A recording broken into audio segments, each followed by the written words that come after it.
There were a few things that have changed, and sometimes just a little bit. My new logo, it's more fitting, um, and I like it.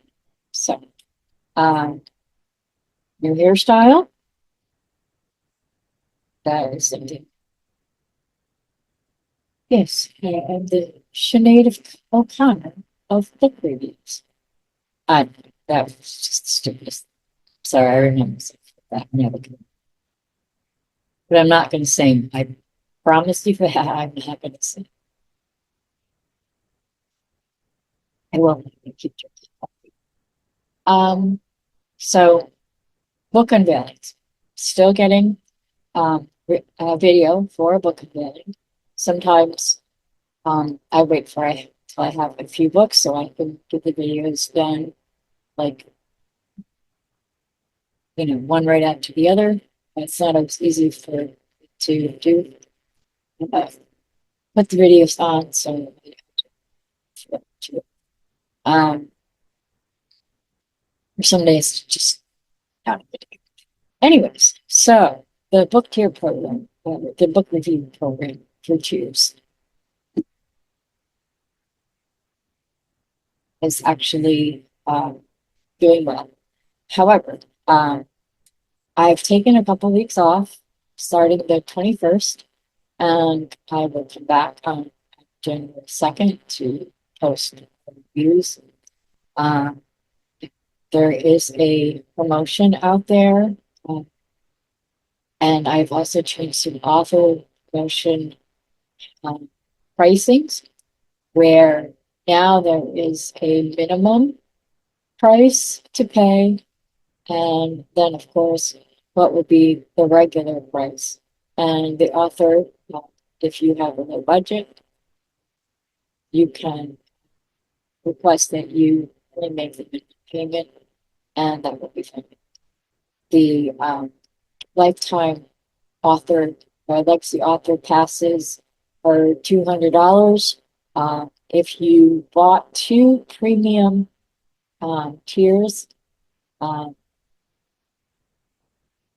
basically it comes out to that's what it would be. So if you are an author and you plan on sending me at least more than two more books, um, and you would like the premium tour or premium tier, excuse me, um, then it may be beneficial for you. You could also, if necessary, say you want a lifetime pass and you can't do the $200 tolerance, less than plan. Um, so you can work something out for that. You would still get the lifetime pass. Uh, once you convince them if it's finished, but you can actually do that. Um, I will work something out. I don't know how many other people do that for authors, but I know what it's like to have a budget and you want to do all these things, to do all these promotions, and you want to get your book out there and you have more time because you're living on not much money. I understand. I'm on a fixed income because I'm disabled and I sell a book now and then, and I get all excited if it's at least $20 that I get royalties. So, uh, but you know, life happens. I I tell my stories, and it has never felt for say it's just to share stories. Like um, so, but if people buy it, yay! People like it, even more better. So, you've read my work, want to, um, the next thing I wanted to discuss is uh, Literally magazine. Um, I had planned on ending it at the end of 2025, the last issue. It's November to December 2025. I've been to, nobody tells me that they've read the articles until I started seeing to, end it. So, I put out 2 posts. One, ran already. The second one is coming up in this week, which is the 16th of December. Um, and I like to see what people think. Um, it's a lot of work, but in looking at what I have done, and I do it all myself, so that's why it's a lot of work. And then I realize I make it for myself. But I like being able to help authors, educate them, get them out there. Uh, I do know uh, a few people who have read it, so they can find a specific author. Maybe they want to have offer the author uh, some type of publishing thing, or they contact because they want books, whatever. I've had people tell me that's they love reading the articles, they love the authors, the things, and so I am considering maybe continue with the magazine, but it would just be if I do that, I would have to read it in certain ways, but I think it's doable. But I am just kind of it's one of the things I have to ponder. I have a year to decide. I just want to see. I do know readership increases especially because if an author has their author spotlight or they have contributed an article. Some people have, some people haven't. Some just do the interviews, the author spotlight, and author spotlights are something that I will ask an author if they would like being the author spotlight. Author interviews, any author can contact me, and I will send them the to fill out, and I have up to 3 images to go in the interview, and also you get a free full page ad of you or your book series. And currently, any ad that comes in will stay in the magazine, to the finale magazine. And if I decide to not end it and continue into 2026, for some advertisements, we put everything in there that is added into the next issue will stay there until the 2025. If you want other things that continues on, there may be other ways to do that. And segueing into advertising authors, I've created a magazine called Book Lead Literverse. Libertize. Libertize. It's anyways, so I was just kind of playing around.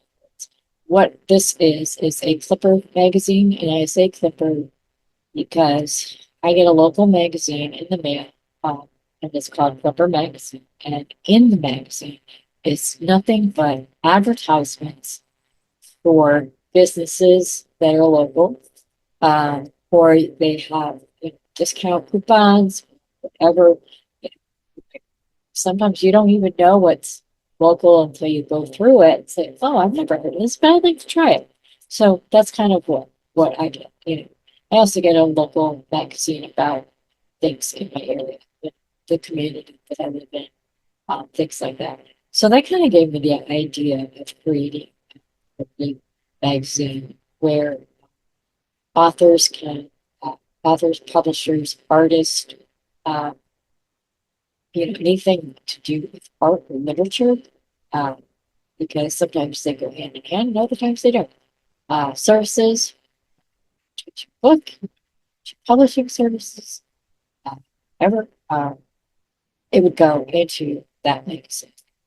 And if you get an ad put in Literally magazine, uh, it will be in the Bookly magazine, and that will be, you get 3 months for free if your ad is awesome. Literally magazine. You'll get 3 months of advertising and Bookly for free. Well, it's starting out on January 1st, so we'll see how it goes. But I think it's just a place to, if you're looking for authors, and I do know that publishers will, they'll, look out for new talent, things like that. Publicists may reach out to people. You never know who might reach out to you and say, "Hey, I'm going to publish your book. I'd like to work with you," or I could offer this service for you. Never know. So let me, so that's kind of where my thought is going. Uh, the other thing I wanted to discuss is it's a bit personal. And I've only think I've said it to a few people, and I don't know if I've ever said it on video. Uh, as part of my disability, uh, I'm slowly losing my eyesight. Uh, it is not easy for me, especially someone who likes to read.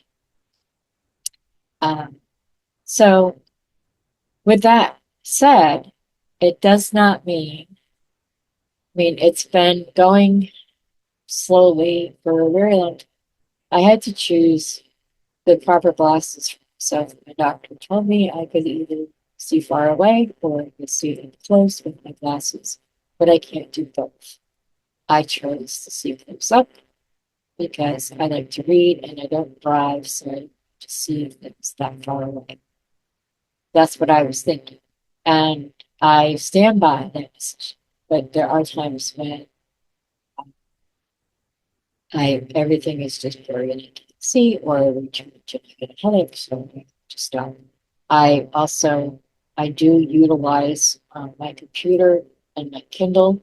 That's why I really request PDF files because they're easier for me to make larger on the screen, or I can print them out and in larger print so I can read them that way. Or I can computer or make it read them to me, even if they're not an audiobook. Audiobooks I listen to separately. I listen to on the computer or the Kindle. Love audiobooks. They're not the same as print books, so they are two separate things. Um, so that is another thing I just wanted to get out there, but the Miss Bookshelf reviews for as long as I can continue to read and remember when I read.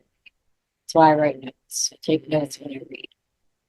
I have a few times made errors when I was writing a review because I take notes and then sometimes I mixed up a book not too long ago and I feel terrible that the author had to suffer and for a review that didn't even fit his book. And it turns out I read notes from a different book and put it in. So I backed,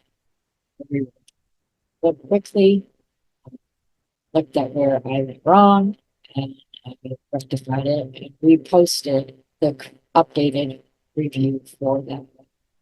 And if you catch an error, just always, people do, sometimes they have a typo and it's not caught by spell check, or my eyes, then, let me know. I still do editing services and I do them very carefully and I use several. editing software plus my eyes. Um, and I also have read it to me, so it's easier to read it out loud. It's easier to pick up mistakes. So that's like a good, also, it's a good when you self edit, and you should. I'm not saying don't let anyone else edit your work, but you should always self edit before you send it to an author, or I'm sorry, an editor, um, or someone who is can edit your work. It doesn't have to be a professional. It could be your mother, your sister, and they will pick out mistakes, and you got to make sure that you can trust that they will tell you what their mistakes are. Um, Always be honest about that, and make sure someone who edits your work um, is actually editing your work and telling you the truth. Um, so there is that. But yes, self-editing, it's if you want, you should always do it. Read aloud because that forces you to say every word in the book. If you're reading and like sometimes your eyes just automatically go over the words. Um, and you know, sometimes you don't really see that. I've seen typos in traditionally published authors in their work, and it's not normally a big issue. Um, Mistakes happen. Sometimes it's the things that are harder to catch are letters that are transposed. Like if you meant to write the word from and you write the form, that's not going to come up um, in a spell check, but it may come up in a grammar check because it doesn't fit, but not so. And there are other ones like that. And I see that one as like bigger ones. Um, the other thing to say is